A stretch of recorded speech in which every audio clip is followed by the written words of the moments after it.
Welcome to Date Night Cook. Recipe tonight, blueberry and brie puffs. Or as I like to call them, Blue-Brie puffs. All you need for this recipe, phyllo pastry. This is in the freezer section in your grocery store. You will find it there. Just give it a couple of hours to defrost at room temperature. Brie cheese. You might want to stick this in the freezer for an hour or so before using it. It'll be a little bit easier to cut into and work. And blueberry pie filling. Now, if you really are a foodie, you can make this yourself and make it from scratch. This is store-bought stuff. Trust me, works really well. And to make this recipe a little more interesting and put a little spin on it, I have some prosciutto.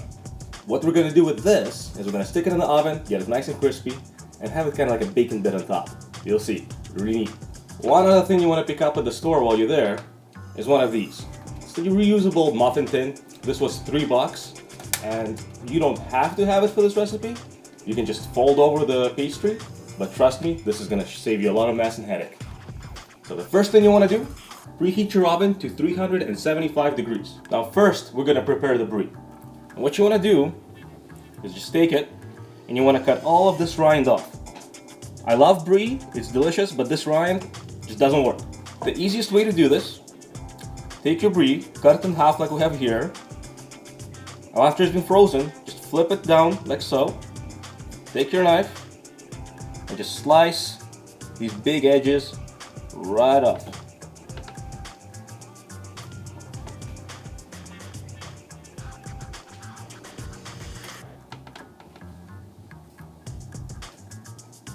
And from there, you can just go all the way around and cut off the rest of this rind.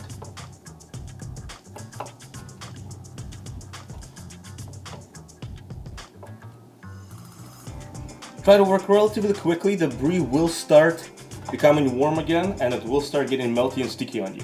So once you have this, most of the rind is off. You just need nice little neat pieces of brie that you'll be able to put inside the pastry.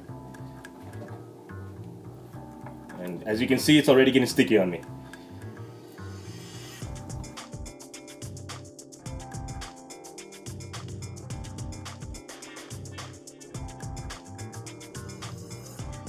For the size of the pastry I'm gonna make, this is about the size I want. You can go bigger, you can go smaller, all depends on the size of the bite you want to get.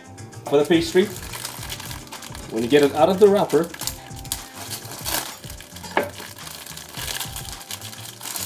you want to just gently unroll it on your cutting board like so.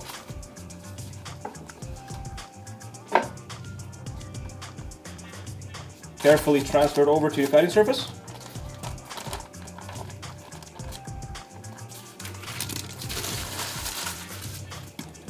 And what we're looking to do here is cut little squares of it that would fit neatly inside our tin. So as you can see here, just about 9 pieces will do.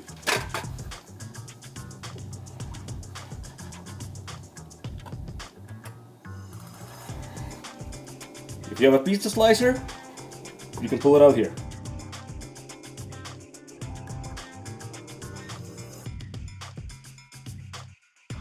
Place it right in the middle of the mold and try to keep it as centered as possible. You want to create a little pocket which you're going to fill with your cheese and stuffing. Now as you notice here, I tried to create nice even ridges all the way around to capture all the filling that's going to be inside there. And see, it doesn't need to look perfect, it just needs to hold the pocket. Once this starts getting golden brown from the baking, it's going to look beautiful no matter how rough the edges look. Super simple from here on out. That was the hardest part. Simply take your brie and pop one piece in the middle of each one. The brie is in, and you want about half a tablespoon to a full spoon of your blueberry pie filling right on top. And now these things are ready to go into the oven. Did I forget the prosciutto? No. That's going to go in the oven separately. We want to get it nice and crispy, and that's going to give us a nice little salty addition to this bite. All you got to do here, just place it right on a baking sheet. If you have tin foil, great, use it. If you don't worry about it. It's not going to stick. I'm just making the cleanup a little bit easier for myself. When you have it laid out just like so, pop it in the oven. Leave it just to the side because we do need room for the puffs. Now, prosciutto only needs to be in there for about 5 to 7 minutes.